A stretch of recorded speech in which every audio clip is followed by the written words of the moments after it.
Glas za pitno vodo. Slovenija, kaj je šlo narobe? Srečanje kmetic gorenjske regije. Gasilski preventivni dnevi. Šara tako in drugače v Pirničah. Rože, portreti in živali na platnu. V Himalajo in Islandijo. Veteransko nogometno srečanje. Lepo pozdravljeni. Že v prejšnji informativni oddaji smo vas seznanili, da na čelo Javnega zavoda za šport, turizem, kulturo in mladino, torej na čelo Javnega zavoda Sotočje, prihaja nov, Medvoščanom neznan obraz. Občinski svetniki so namreč na zadnji seji dali soglasje k imenovanju Gorazda Renka iz Ljubljane za novega direktorja za naslednjih 5 let. Dali so tudi svoje soglasje k imenovanju Nade Prešeren za vršilko dolžnosti direktorice Zdravstvenega doma Medvode za obdobje največ pol leta. Kandidata, ki sta se potegovala za to delovno mesto na prvem razpisu, po oceni sveta zavoda namreč nista bila primerna za tako odgovorno funkcijo. Rajko Vajt pa odhaja konec meseca. Danes pa se seznanimo še z nekaterimi odločitvami, ki so jih sprejeli občinski svetniki na 18. seji v tem mandatu. Na polovici mandata so že. Občinski svet je na zadnji seji sveta sprejel odlok o javno-zasebnem partnerstvu za izvedbo projekta pogodbenega zagotavljanja prihrankov rabe energije z namenom energetske sanacije javnih objektov v lasti občine Medvode. Odlok z dolgim naslovom je osnova za uspešno kandidiranje na razpisih, ki podpirajo javno-zasebno partnerstvo oziroma po novem govorimo o energetskem pogodbeništvu, kar v praksi deluje tudi kot neke vrste kreditiranja. Zasebni investitor na osnovi ocene prihrankov, ki jih bo z energetsko sanacijo dosegel, javnemu partnerju, torej občini Medvode, omogoči takojšnjo izvedbo energetske sanacije na objektu. Sredstva evropske kohezijske politike naj bi se sofinanciralo 40% upravičenih stroškov, za ostalo pa naj bi poskrbela zasebnik in občina. V konkretnem primeru slednja le 9% sredstev celotne operacije in DDV. V konkretnem primeru naj bi se tako izvršila ekološka sanacija 4 objektov, osnovne šole Smlednik, podružničnih osnovnih šol v Sori in na Topolu ter matična enota vrtca Medvode, enota Ostržek. Ti objekti ustrezajo tudi pogojem in merilom iz navodil Ministrstva za infrastrukturo, prek katerega se vodijo razpisi. Odbor za urejanje prostora in ekologijo je izrazil pomislek, da so posamezni členi odloka napisani na roko potencialnemu partnerju in pogojujejo bodočo izbiro energenta.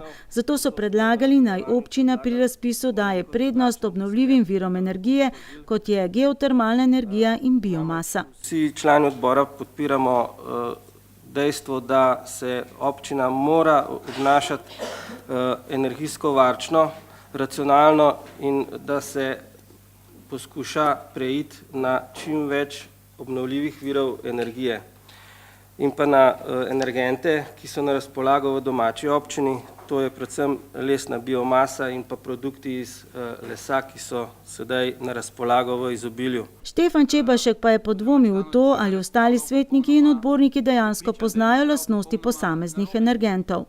Kolegici Alenki bi povedal, da je zemeljski plin 100% dobavitelj CO2 iz osrčja zemlje in ga spušča v zrak. Torej imamo 100% onesnaževalca, kar zadeva CO2. Res pa je, da ima pa biomasa trdne delce, ki pa se danes z modernimi napravami močno zmanjšujejo in se tudi z uporabo filtrov zmanjšajo v določene, se pravi še dopustne meje. Plin je samo čistejši v ostalih, se pravi na oko, v ostalih zadevah pa sigurno ne.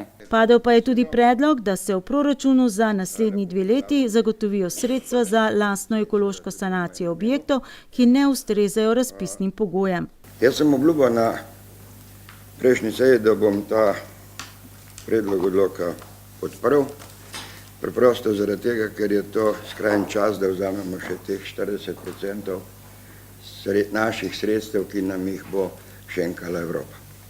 Ampak moram pa seveda podpreti tudi ta 2 predloga, kolega Čebaška in Sašota Šulca, da naredimo en objekt sami, in to je objekt Kulturni dom Medvode, o katerem sem veliko govoril in bom izkoristil vsako priliko, da na to potrebo opozorim. Občinski svet je predlagan odlok sprejel soglasno.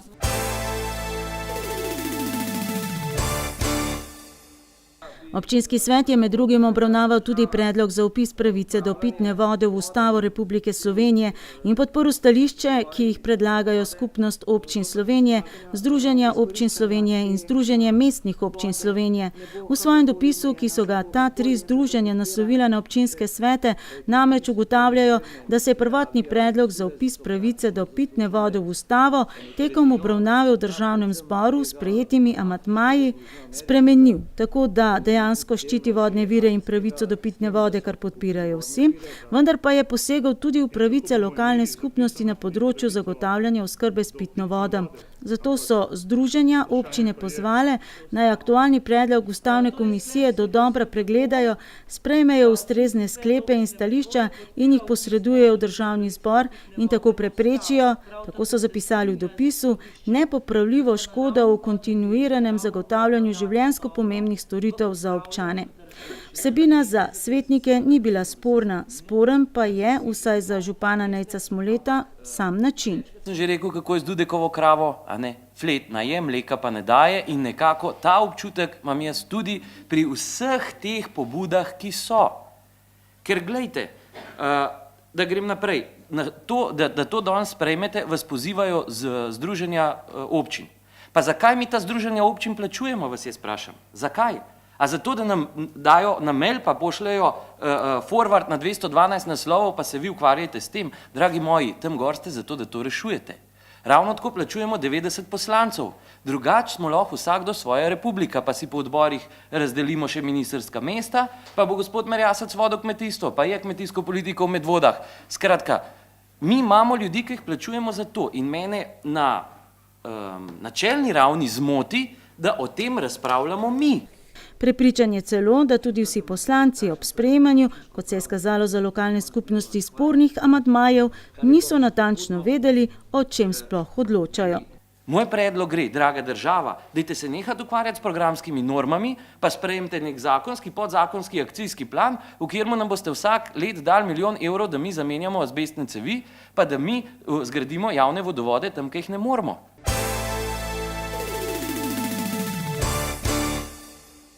Dejstvo je, da je po obstoječi zakonodaji občina tista, ki mora zagotavljati neoporečno pitno vodo. In dejstvo je, da so najbolj problematični prav vaški vodovodni sistemi. Obvezen ukrep prekuhavanja vode, tudi po zadnjih analizah opravljenih v poletnih mesecih, še vedno velja v 4 vaških vodovodnih sistemih. Najbolj oporečna ostajata tudi v prihodnje. Vaški vodovodni sistem Žlebe-Jeterbenk in vodovodni sistem Žlebe-Seničica. Na seznamu ostaja tudi vaški vodovodni sistem Golo-Brdo-Polana oziroma Dolina in vodovodni sistem Mamovec-Jeterbenk. Analize kažejo na fekalno onesnaženje. Dezinfekcija vodovodnega sistema je tisti hiter in učinkovit način za skladen vzorec. Tisti dolgoročni za zdravje ljudi pa običajno ostaja nov vir pitne vode. Podrobno si lahko vsa poročila tudi za ostale vaške vodovodne sisteme ogledate na spletnih straneh občine Medvode pod rubriko Obvestila.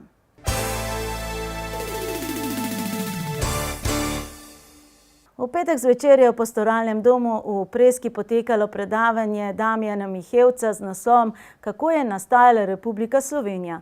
Predavatelj je v kronološkem pregledu predstavil razvoj politične oblasti v obdobju od začetka 70. preteklega stoletja pa do leta 2000. Predstavljal je vzroke, zakaj je danes Republika Slovenija v slabem gospodarskem položaju. Ukvarjal se je s tezo, ali je prvo slovensko vlado res postavila Udba in ali živimo v demokratični državi. Damjan Mihevc je po izobrazbi pravnik, ki se je 25 let aktivno ukvarjal s politiko. Deloval je v takratni stranki Slovenskih krščanskih demokratov in je bil tesen sodelavec dr. Andreja Bajuka. Danes je član Nove Slovenije. Ja, moje današnje predavanje je bilo predvsem v smeri, da vsak narod, ki želi v bistvu nadaljevati z nekim solidnim razvojem, mora imeti razčiščeno svojo zgodovino. Kajti brez razčiščene zgodovine tudi razvoja naroda ni. Predavanje je pričel s tezo, da morajo biti izpolnjeni 3 pogoji, da lahko trdimo, da živimo v demokraciji. In sicer, da lahko neustrahovano volimo, neustrahovano živimo in da lahko vsakdo v državi deluje gospodarsko učinkovito. Pa po vašem mnenju živimo danes v demokraciji? Po mojem mnenju bi rekel lahko grobo, da ne živimo v demokraciji, predvsem zaradi tega, ker je v bistvu onemogočena gospodarska učinkovitost vsakega posameznika. To se odraža tako na tem, da v bistvu slovenska podjetja zelo težko poslujejo v Sloveniji, da mladi bežijo čez mejo in v bistvu dejansko zaradi tega v bistvu ta dejansko gospodarska učinkovitost ni prisotna. In ravno to je pa tudi eden izmed temeljev demokracije.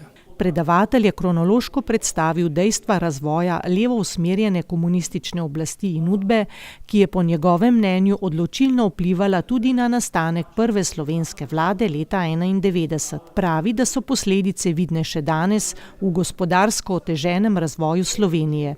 Obenem pa ugotavlja, da mladi odhajajo v tujino, ker v Sloveniji ne vidijo perspektive. Kakšna je pa po vašem mnenju rešitev oziroma izhod iz te težave? Izhod je predvsem v tem, da si slovenski narod enkrat nalije čistega vina, da pogleda, kaj se mu je dogajalo v zadnjih 70 letih, da si razčisti pravzaprav, kaj se je zgodilo in iz nekih realnih vzornih kotov razčisti, kaj se je dogajalo po drugi svetovni vojni, da se razčisti, kaj se je dogajalo v začetku 90-ih let in šele na podlagi tega, ko bo to razčiščeno in ko bodo vsi dejanski znaki, razjasneni, potem bo lahko slovenski narod tudi se potem uspešno razvijal naprej. V obdobju od leta 2004 pa do 2008 je bil predsednik uprave Zavarovalnice Triglav. Takrat je pobliže spoznal tudi slovensko gospodarsko strukturo in križno povezovanje kapitala. Na koncu predavanja ste omenili, da ste bili zadnjih 25 let zavedeni. Kako? Enostavno ravno zaradi tega, ker sem že mislil, da živim v neki demokraciji, kar v bistvu v zadnjih letih pravzaprav ugotavljam, da temu ni bilo tako. Da je bilo vse skupaj neka Potemkinova vas, ki nam je nekdo postavil.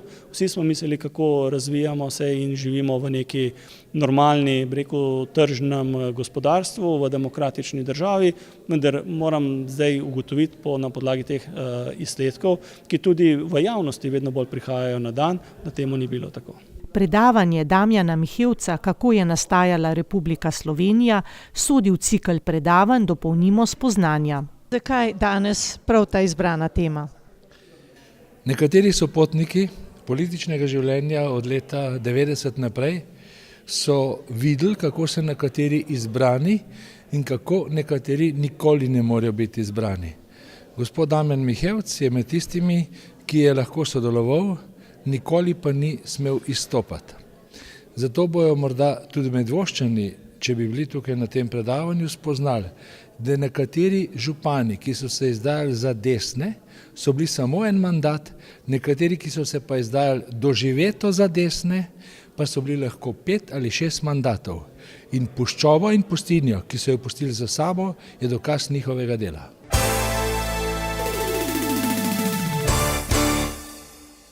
No, očitno je bil še marsikdo, ki je sedel v nadzornih svetih različnih podjetij, zaveden. No, v Pastoralnem domu v Preski pa se je odvilo tudi sklepno dejanje torkovega srečanja predstavnic društev kmečkih žena Gorenjske regije.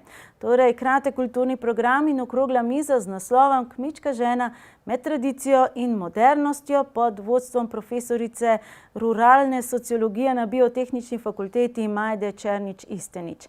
Druženje kmetic Gorenjske regije pa se je začelo že zjutraj z obiskom kmetije Malenšk, kjer smo se jim s kamero pridružili tudi mi. Na kmetiji Malenšk v Žlebeh gospodarita Mirko in Andreja Bizant. Slednja je tudi predsednica Društva kmetic žena in deklet na podeželju Medvode, ki je gostilo letošnje srečanje. Obdelujeva okrog 25 hektarov zemlje, od tega je kar nekaj planink, se samokrat kosijo, tako da sliši se veliko, ni pa to toliko take obdelovalne zemlje, da kosiva res 4-krat ali pa tudi 5-krat na let, je pa tako okrog 12-13 hektarov.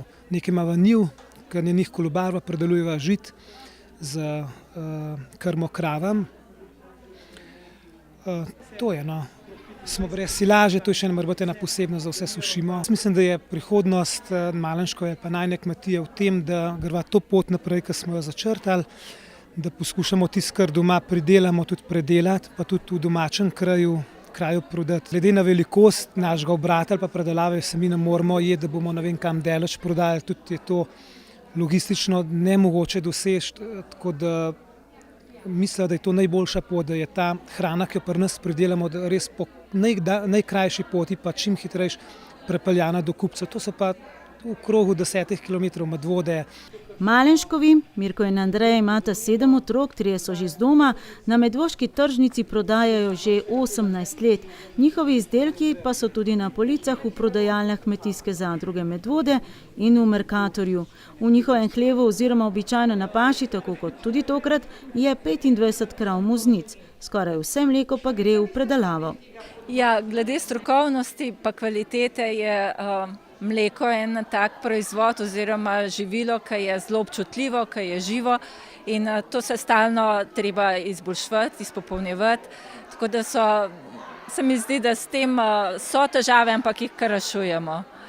Kar je pa glede birokracije, papirjev, je pa zmeraj nekaj novega, zmeraj se treba navaditi in to tudi kar uspešno obvladujemo, pa se borimo tudi s tem, da se mogoče kaj upele, kaj pa tudi ne, ker ni vsega potrebno. Na srečanju se je poleg članic društva organizatoric zbralo tudi okoli 50 članic iz 11 tovrstnih društev, ki delujejo na področju Gorenjske regije. Med njimi je Zvezo kmetic Slovenije zastopala aktualna dobitnica naziva Mlada kmetica leta Maja Ambrožič iz Zasipa pri Bledu. Ja, meni je to kar ena nadgradnja vsega tega, v bistvu tudi potrditev tega mojega dela, truda za vse, kar se dela in doma in na kmetiji, pa mi kar nekaj. Prihajate iz kakšne kmetije, če bi jo na hitro opisali? Naša kmetija je bolj, ni toliko velika, imamo tam tistih 15 hektarov obdelovalne površine. Imamo nekaj pitancev, svinje, putke, par je tudi mavznic, večinoma so pa dojilje. Res pa je, da smo kmetujemo v območju omejenih dejavnikov, tako da smo s tem bolj omejeni, ampak se da tudi s tem. Izkušnjo, kako kmetovati v mestu, pa ima predvsem starosta Medvoškega društva Anica Črnivec. Imamo tudi same semaforije, preden pridemo na nivo, tako da imamo kar dosti problema. Naša vas Dravlje so bile včasih Gorenjska vas, zdaj pa sploh ni v tem več. Še samo 3 kmetije, ena velika, 2 manjše, je nas pa 23 pred 30 letom, ko smo skupaj v zadrugo šli. Prav društvo kmetic žena in deklet na podeželju Medvode, ki je pred 2 letoma praznovalo 30 let delovanja in povezuje 42 članic iz območja, ki ga pokriva Kmetijska zadruga Medvode, je dalo pobudo za prvo srečanje društev kmetic najprej Gorenjske in nato še Ljubljanske regije. In tudi na njihovo pobudo je bila pred dobrimi 20 leti ustanovljena Zveza kmetic Slovenije. Srečevanje je postala njihova vsakoletna stalnica, pridružijo pa se jim tudi predstavniki Kmetijsko-gozdarskega zavoda. Samo društvo pa druženje mi veliko pomeni, zato ker vse svoje skrbi pa težave, pa vse radosti si lahko povemo, zaupamo, smo na isti ladji, a ne tam imamo težave približno enake. In tako srečanje, ki pa še širše letos Gorenjske regije gostimo, se mi pa zdi lahko še več izkušenj, pa še več težav, pa še več veselja povemo si drugi. Kljub moji starosti se počutim tako mlajša, res mlajša, ker sem toliko lepega doživela v tem času. Rada sem tukaj, rada sodelujem, rada vse, karkoli se da, da se pomaga. Pa da se želim, da je napredek, da želim, da se kaj vidi, kaj se naredi. Pri ženskah, pri ženah, pa predvsem spoznati, da smo prijatelji. Prijatelji smo pa skozi, vseh čez 30 let. Ja, druženje, absolutno to je treba podpirati. Srečamo se punce iz cele Gorenjske v tem primeru. Fajn je, da vidiš kakšno, kaj že dolgo ne vidiš, kakšno malo večkrat, kaj se zmenimo, kaj se pogovorimo, kakšne izkušnje zmenimo, recepte, tako, fletanje, no. Tudi če vreme tako, ampak se da. Če bi bili danes slavnostna govornica na tem srečanju, bi izpostavili, kateri problem te kmečke žene, predvsem tudi, če je mlada.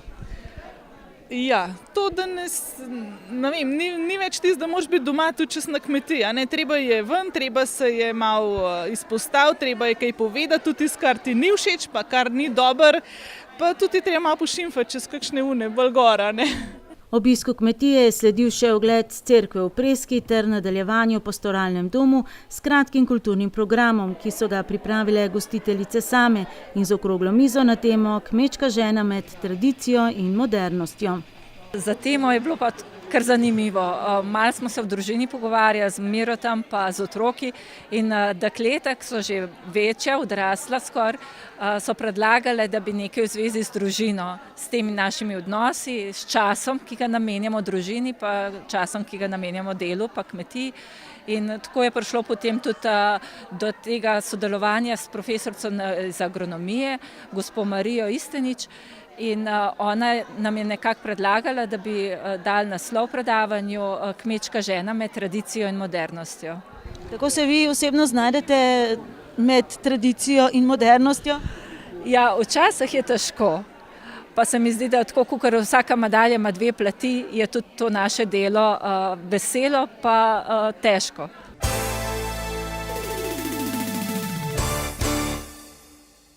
Danes za spremembo ne poročamo o nobenem slavnostnem prerezu traku. Že v nedeljo pa nas čaka slavnostno odprtje novega športnega parka v Smledniku.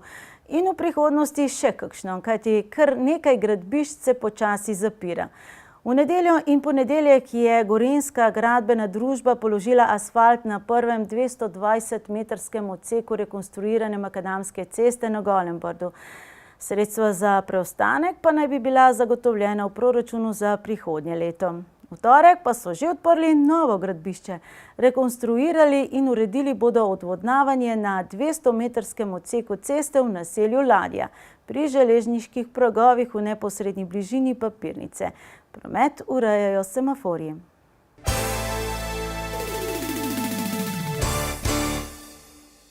Prejšnjo soboto se je na Bonovcu odvil že tradicionalen test hoje v organizaciji Zdravstvenega doma Medvode. Čeprav ga pripravijo dvakrat na leto in sicer spomladi in na začetku jeseni, je udeležba vedno dobra. Lahko bi rekli kar odlična. 83 jih je tokrat preverilo svoje osnovno zdravstveno stanje in telesno kondicijo.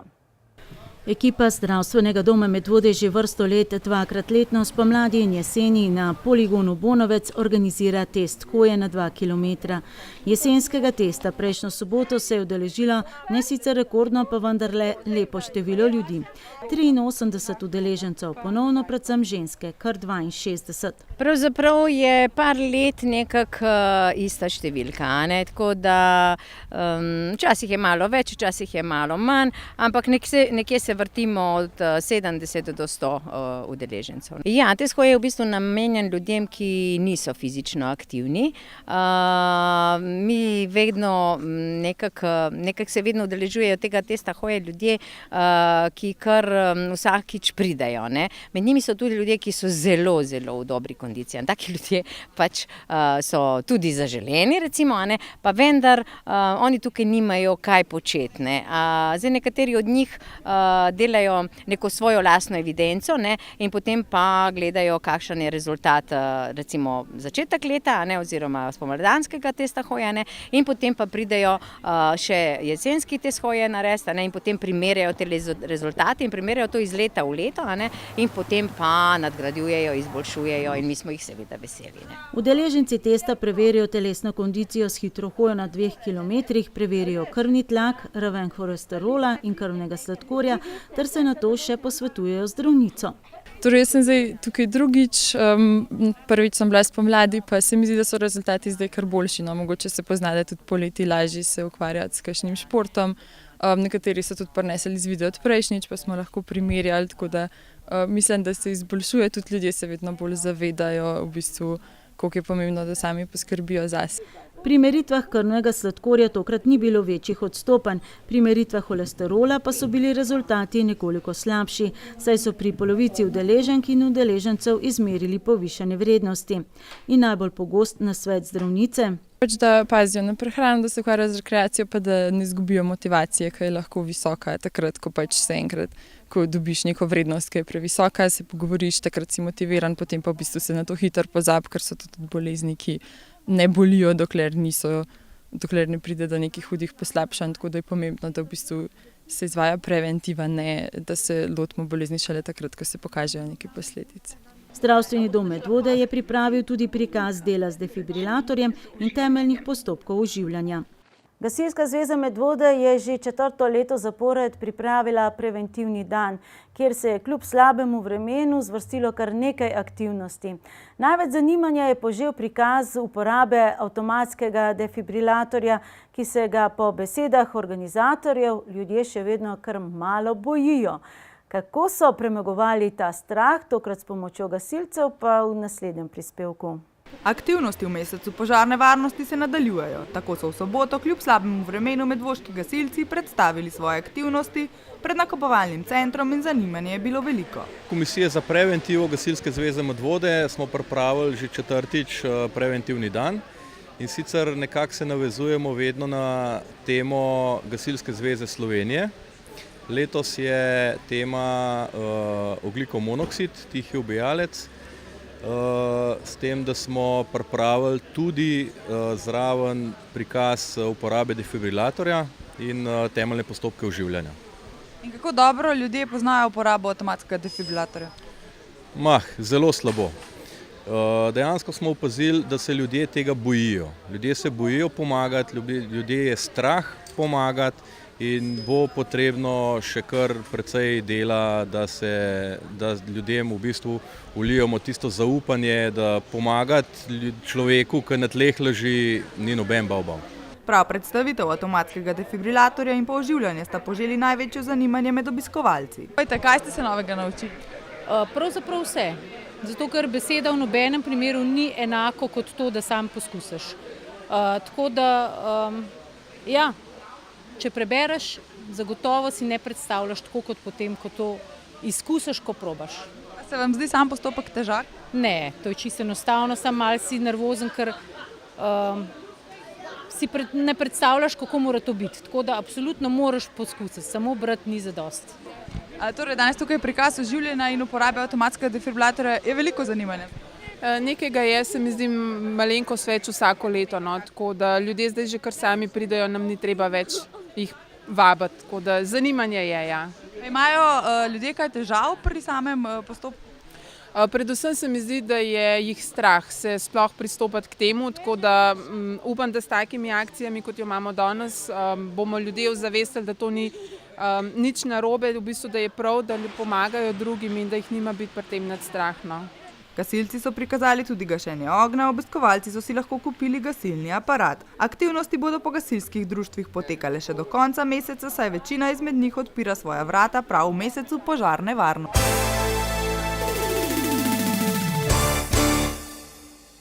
Turistično društvo Pirniče je v nedeljo organiziralo druženje z naslovom Šara tako in drugače. Poleg šare, ki so jo razstavili pred gostilno Mihovec, so obiskovalci lahko poskusili prav posebno šaro, takšno, ki se jo poizkusi žlico. Navdušenja niso skrivali, mi pa smo izvedeli recept za pravo slovensko šaro. Ena sestavina je ključnega pomena. Turistično društvo Pirniče je s popolnoma svežo idejo popestrilo jesenski dan pred gostilno Mihovec. Prvič so organizirali druženje, ki je povezovalo šaro iz zaprašenih kleti in šaro za na žlico. Šara tako ali drugače smo ime dali z namenom šara kot jed, ki je kulinarična, in pa šara drugače, ki je malo etnološka. Iz vse povsod doma smo pobrali šaro. Šara, ki nam leži tam nekje v kevdrih, na podstrešju, mogoče kakšna, pri katerih že kot razstavni eksponat, ki krasi dnevno sobo, predprostor ali kaj drugega. V glavnem, jaz sem ponosna, da so krajani, člani turističnega društva Pirniče pristopili k temu in prinesli kar nekaj zanimivih predmetov. Imamo med drugim mlinček, kavni mlinček, ki izvira iz leta približno 1800, kar je že kar redkost, tudi tisti likalnik, ki je precej težek, je neka posebnost, tako da me veseli.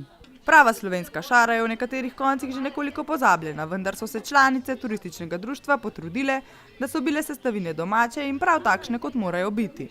Pri šari ni samo zelenjava glavna sestavina, kot sem prej rekla, pujs more pasti oziroma saj z eno nogo more stopiti v to enolončnico, kar pomeni, da zraven so obvezno svinjski parkeljni, svinjski repki, za tiste, ki pa tega mogoče ne marajo, pa tudi svinjska rebrca. Je pa tako, šara v zgodovini nazaj je bila poznana kot jed revežev.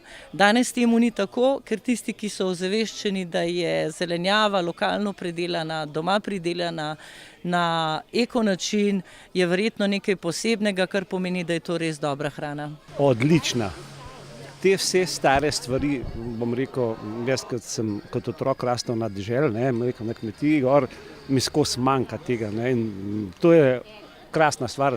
Več bi mogli tega se dogajati, recimo takole spodbujati razne te hrane, takole skuhati. Predvsem za mlade. Mlade tega sploh ne poznajo.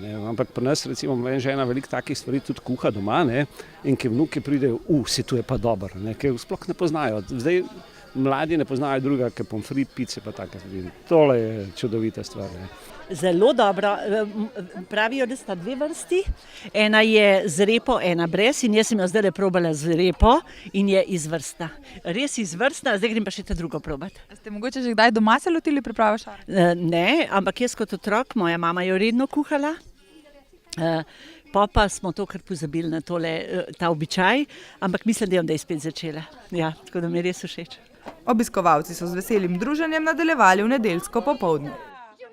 Na 6. domoznanskem večeru v knjižnici na Sotočju prejšnjo sredo so se tokrat posvetili knjigi kanadske pisateljice Bernadette MacDonald, Alpski bojevniki. Ta je letos izšla tudi v slovenskem jeziku. Avtorica se je na pronicljiv način lotila opisovanja zlate generacije slovenskih Himalajcev, vključno z Vikijem Grošljem, ki je bil tudi osrednji gost večera.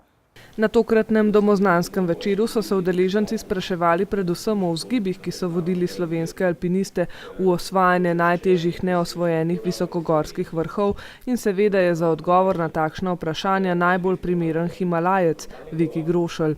In seveda tudi za odgovor na vprašanje, kako to, da so Slovenci pustili v svetovnem alpinizmu tako izjemen pečat. No, to je, moram reči, vprašanje za $1 milijon. Mi sami si nismo na jasnem, zakaj se stvari tako odvijajo, oziroma so se odvile tako, kot so pač se. Dejstvo pa je, da saj jaz osebno zase lahko rečem, da jemljem to našo slovensko majhnost ne kot pomanjkljivost, ampak kot prednost. Zaradi tega, ker moramo Slovenci potem, če nas hočejo drugi prepoznati ali pa jih zanima, od kje prihajamo, narediti nekaj takega, da je v svetovnem merilu odmevno. Druga stvar je, da smo očitno zelo predani pa temu, kar počnemo, in je ta pravzaprav res ena ozka skupina ljudi naredila to, da smo v svetovnem merilu resnično himalajska velesila, predvsem torej v Himalaji. Če gledamo jasno zemljevid sveta, smo res drobčkana pikica, v tem himalajskem smislu, alpinističnem smo pa res kar veliki. Niti ni tako pomembno, pravzaprav, zakaj je temu tako važno, je, da je temu tako in da bo tudi v bodoče. Slovenski alpinisti so se Himalaje lotili že v 60-ih. Prva slovenska odprava, ki je osvojila prvenstveno smer na 8000 Makalu, pa je ta uspeh dosegla leta 1975. Ta vzpon je tudi nakazal usmeritev, ki so ji kasneje sledili najboljši slovenski alpinisti, osvajanje novih, nepreplezanih poti, kot je na primer tudi vzpon Nejca Zaplotnika na Mount Everest po zahodnem grebenu 13. maja leta 1979, ki še danes velja za najdaljšo in najtežjo pot na najvišji vrh sveta.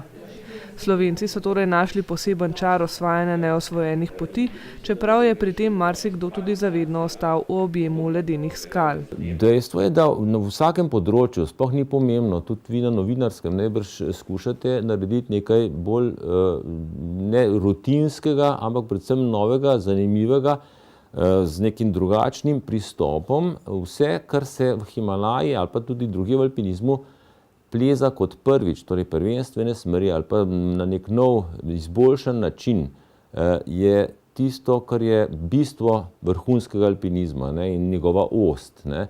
In to je tisto, kar nas dodatno pravzaprav žene v, kot pravim, preizkušanje skrajnih meja svojih sposobnosti in obenem odkrivanje nečesa novega, ne. Torej dviganja, rekel, tistih meja naših, pa po svoje tudi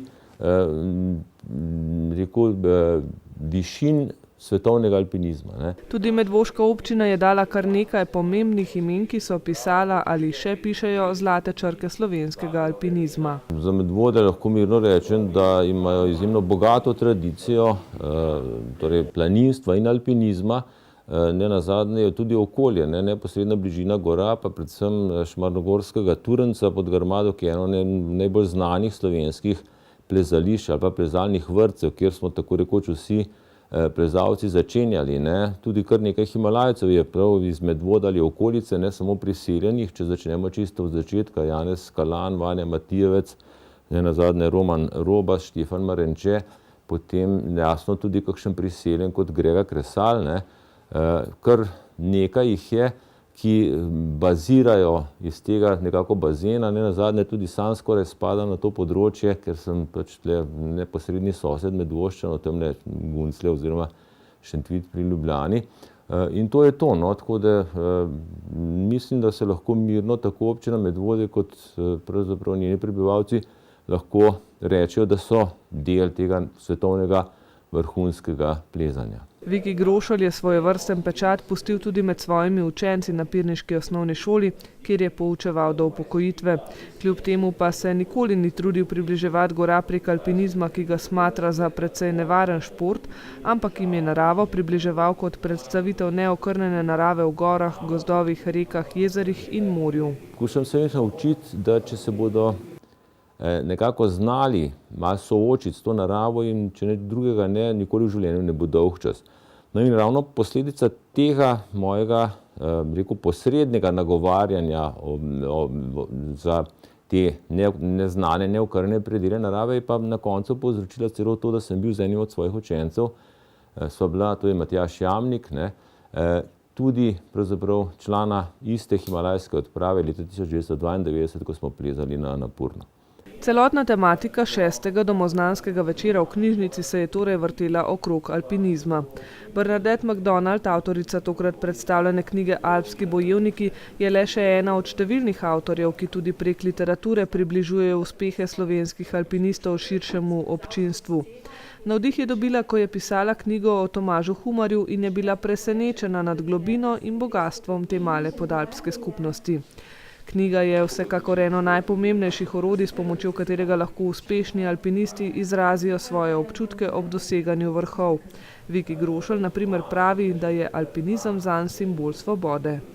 No, jaz trdim, da je alpinizem ena dejavnost, da sploh tisto, kar se dogaja ne samo v naših gorah, še zunaj v tujini, ki te nekako sili ali pa nagovarja k tem, da skušaš ta svoja doživetja izraziti, ne.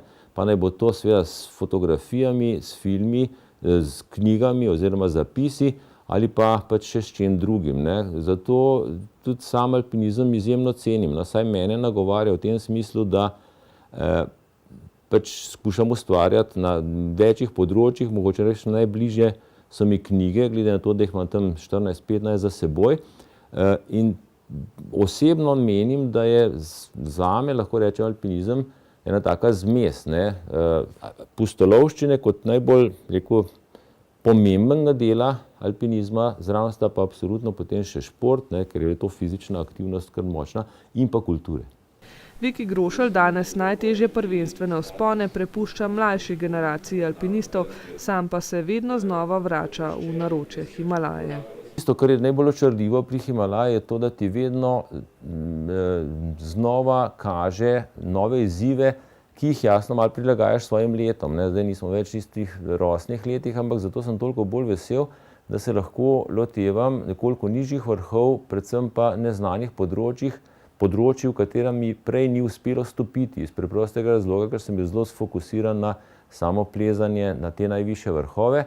in zdaj lahko rečem, da strašno uživam. Druga stvar, ki je pa pomembna, je ta, da sem se na to, ne samo deželo, ampak tudi na ljudi, ki živijo dol v precej težjih pogojih, kot pa živimo mi tule pri nas, zelo navezal. Vzpostavljena taka trajna prijateljstva in nasploh zdaj po zadnjem potresu maja lani, ki je prizadel Nepal in to takih res katastrofalnih razsežnosti, sem se nekako odločil, da bom tem ljudem po svojih močeh pač skušal pomagati z nekimi dobrodelnimi akcijami, predavanji in nazadnje tudi s knjigami, da potem s temi sredstvi, ki jih nesem 2-krat na leto v Nepal, nekako malo olajšati tisto res težko življenje sedaj po potresu. No.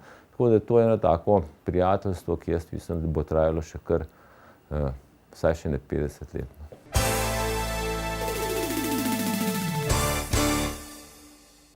Še ostajamo na popotovanjih. Rok in Nika Vilar sta nas v petek popeljala na pravljično popotovanje po skrivnostni Islandiji.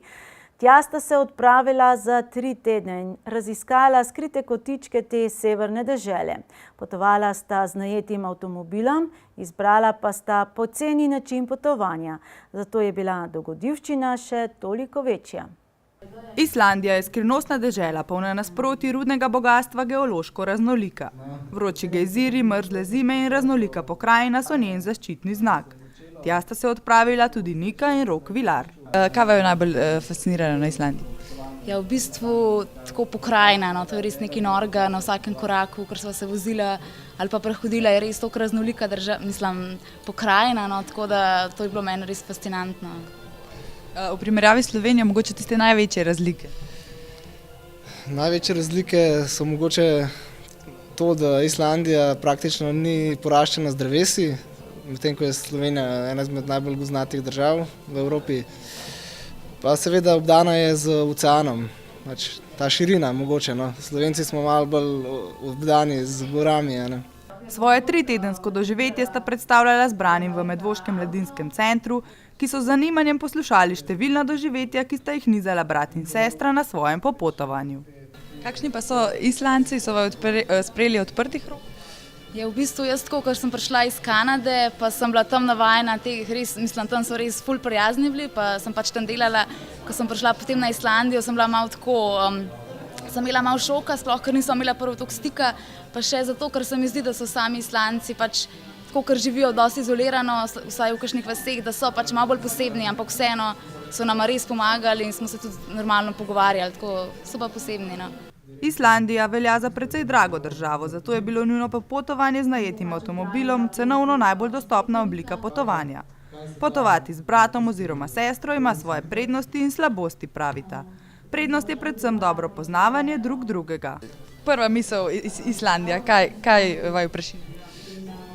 Mene prašine 3-tedensko spanje v zelo majhnem avtu, ker so ugotovila, da so opremljena z šotorom preslabe kvalitete, islandsko vreme pa zelo muhasto, nagajivo, tako da mogoče to, no, prilagajanje in improvizacija vsak dan.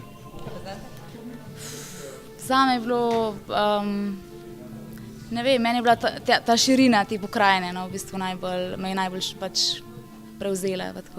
Izkušnja je bila zagotovo neprecenljiva, zato priporočata izlet na sever vsem popotnikom, ki so željni novih izkušenj. Sama se bosta tja zagotovo še vrnila.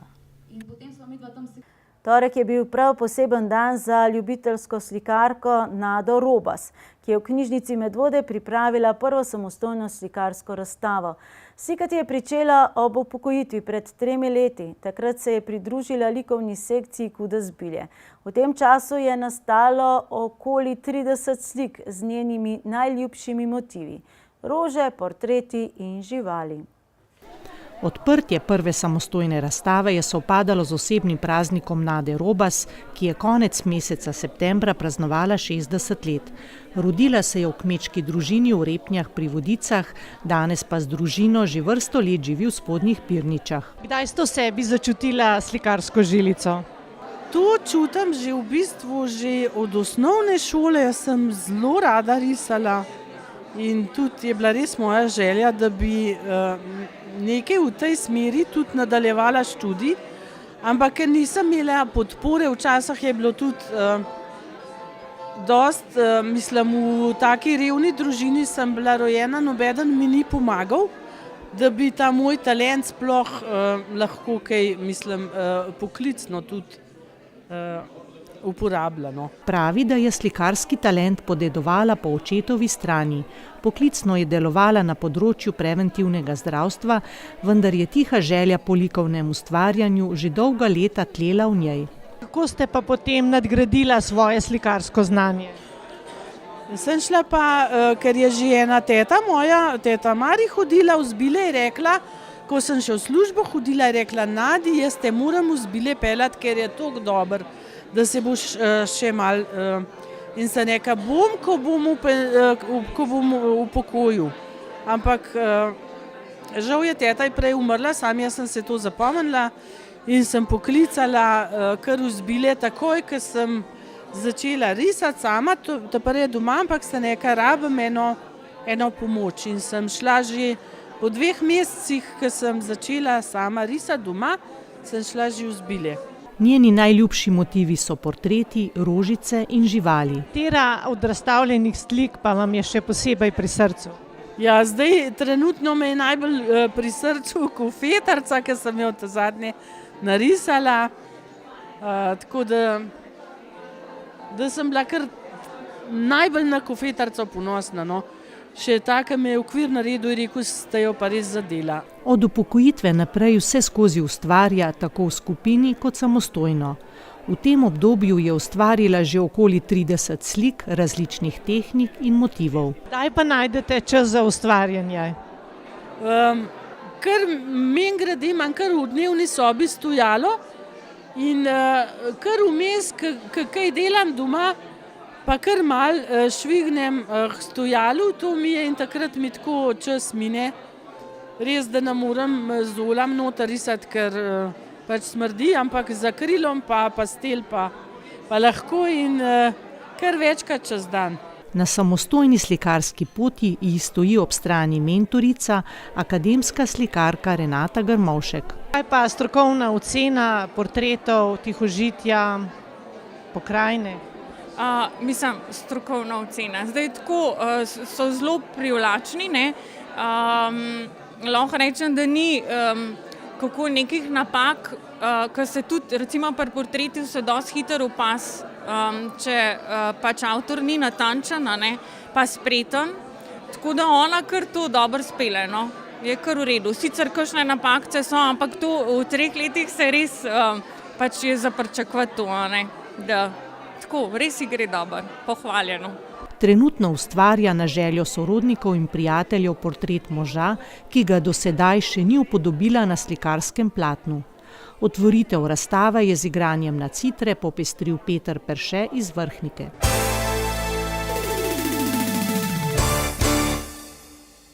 V soboto se je v Medvodah zgodil mednarodni nogometni turnir. Medvoškim veteranom, članom domačega NK Jezero Medvode, tokrat je bila starostna meja 50 let, so se na turnirju pridružili še hrvaški in italijanski prijatelji. Nogometnega praznika ni pokvarilo niti slabo vreme. Na deževno soboto so se na igrišču v Medvodah zbrale 3 prijateljske nogometne ekipe. Poleg domačih veteranov je iz hrvaške Istre prišla ekipa Dajle, iz italijanske Gorice pa ekipa Marijana. Tokratna starostna omejitev pa nad 50 let. Tradicija veteranskega nogometa v Medvodah je že kar dolga, sega nazaj v leto 86. Ekipa se je sicer malo menjala, starejši seveda igrajo čedalje manj. Sicer pa je letos na tem turnirju so vsi starejši od 50 let, tako da je bil to tudi pogoj, da ekipa, ki pride, da so vsi starejši od 50 let, da smo tako bolj enakovredni. Prijateljstvo med ekipami sega že leta nazaj, kontakti so se spletli med prijatelji na dopustih in tako se vsako leto srečujejo pri eni izmed ekip. Lani so bili gostitelji Istrani, letos so organizacijo turnirja prevzeli Medvoščani. Super, vsakikrat, ko pridemo, sem zelo dobra klapa, mislim, enkratno. Prihajamo iz Marijana, to je blizu Gradeške, iz sosednje Italije, pa še par naših igralcev pridemo dol, igramo za njih tako, da malo popestrimo to zadevo. Pa mi svaki puta kad dođemo u Medvoda se osjećamo kao da smo došli kod braće. kao da smo se vratili negdje tamo još u ex-Jugoslaviji kad smo sve bili jedni i nije se gledalo toliko od kud si nego šta si. Tako se osjećam ja ovdje u Medvodama i tako isto u Marijanu. Rezultat seveda tokrat ni bil bistvenega pomena, kljub temu, da na igrišču kljub večji kilometrini v nogah še vedno sleherni nogometaš da vse od sebe. Pa nadajmo se da će pobjediti onaj koji ostane na nogama. Ja se nadam da ćemo to biti mi, ali nisam siguran. Jer vidim da su svi dosta umorni. Ma dobro, to ko priješ na igrišče je, mislim, igraš pač, ne? Drugač pa zaklapa, da se družimo, to je neverjetno, no. Nisem še doživel kaj takega pri njih. Ker dosti krat imamo čez Italijane, dostikrat samo so izredni fantje. Ja, tako je. Prvo tekmo proti Italijanom smo igrali neodločeno 1-1 in ravno tako smo igrali tudi proti Hrvatom 1-1, tako da smo v bistvu z rezultatom zadovoljni, ker nam dejansko rezultat ne pomeni prav veliko. Veseli smo, da se vsako leto srečamo s prijatelji iz Italije in iz Hrvaške in da se tukaj dobimo enkrat v Italiji, enkrat na Hrvaškem in seveda tudi pri nas v Medvodah so zelo veseli in zadovoljni fanti, ko jih povabimo. Tradicija veteranskega nogometa v Medvodah je dolga in bogata. Nogomet pa preko podobnih turnirjev še vedno zapolnjuje njihove konce tednov. Veteranska ekipa Medvod praktično od spomladi do jeseni igra vsak konc tedna nekje. Se pravi, tukaj je nekaj ekip iz Gorenjske, Kranjska Gora, Škofja Loka, potem gor Godešič in še naprej, dol Dolenjska. Potem pa se gre včasih tudi malo dalj, se pravi do Gorice, do Italije, ta je Marijano, ali pa na Hrvaško sta tudi dve ekipe, ena od teh je Dajla, ki je letos zdaj prišla sem, tako da so tekme dejansko vsak teden, konec tedna in je sezona kar dolga. Po zadnjem žvižgu so, kot se spodobi, sledili še podaljški, tisti družabni ob igrišču. Potem pa so si rekli zdravo do prihodnjič, ko bo podoben turnir gostil italijanski Mariano del Friuli. Zadovoljni z uspehi so se iz Dubrovnika pred dobrim tednom dni vrnili medvoški badmintonisti. Na mladinskem turnirju za svetovno jakostno lestvico do 19 let je Miha Ivančič osvojil 3. mesto med posamezniki. 3. med ženskimi dvojicami sta bili Petra Polanci in Nika Arih. Polančeva je osvojila bron tudi v mešanih dvojicah z Mihom Ivančičem. Miha Ivanič in Nika Arih pa sta v mešanih dvojicah osvojila srebro. V slovenskih keglaških ligah so bile odigrane tekme 4. kroga. Ekipa Hidro je v prvi B ligi izgubila v Pivki. Medvode so v 3. ligi Zahod izgubile na Jesenicah. Ženska ekipa Medvode pa je v 2. ligi Zahod izgubila na domačem terenu. Tudi v Ljubljanski ligi je bil odigran 4. krog. Ekipa Hidro 2 je bila prosta, Medvode 2 so na domačem keglišču izgubile. 3 zmage, 1 remi in 3 porazi. To je izkupiček tekem podmladka nogometnega kluba Jezero Medvode v minulem vikendu. Ekipa Cicibanov v 10 je na domači Zelenici 6-2 premagala Šmartno. Ekipa Cicibanov v 11 je z 0-2 izgubila proti Domžalam. Ekipa mlajših dečkov je v gosteh s 3-0 izgubila proti Iliriji Extra Lux. Ekipa starejših dečkov je z 2-1 premagala Svobodo Ljubljana A. Ekipa Združenih kadetov Škofja Loka Medvode je v gosteh izgubila proti Šopcu Lesce. Ekipa Združenih mladincev Škofja Loka Medvode je z 1-1 remizirala proti Zarici Kranj. Ekipa Združenih starejših dečkov Škofja Loka Medvode pa je na domači Zelenici s 3-0 premagala Šobec Lesce.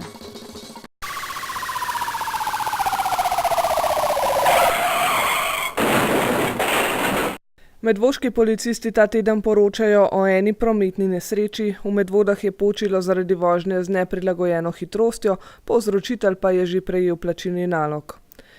Vlomilci so tokrat vdrli v hišo v Hrašah, policisti pa so obravnavali tudi kaznivo dejanje ponarejanja denarja in sicer kovancev za 2 evra.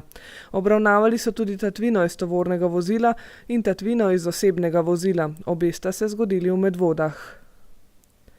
Zaradi številnih vlomov vas policisti ponovno pozivajo, da vse sumljive osebe takoj prijavite na policijsko postajo Medvode oziroma interventno številko policije 113.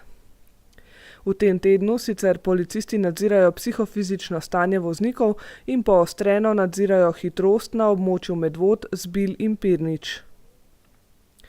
Ob prihajajočih praznikih pa še posebej poudarjajo, da bodite vozniki strpni pri vožnji in parkiranju pri pokopališčih. Upoštevajte prometna pravila. Vsi občani pa ravnajte samozaščitno in v vozilih ne puščajte vrednejših predmetov ali stvari, za katere bi morebiti nepridipravi lahko pomislili, da so nekaj vredne. Stvari ne puščajte brez nadzora. Opozarjajo tudi na organizirane skupine beračev, ki ob pokopališčih beračijo na vsiljiv način oziroma nedovoljeno pobirajo prostovoljne prispevke. To je za danes vse. Naj vas tole čemerno vreme ne obremenjuje preveč. Saj veste, za dežjem vedno posije sonce. In obratno, nasnidanjem.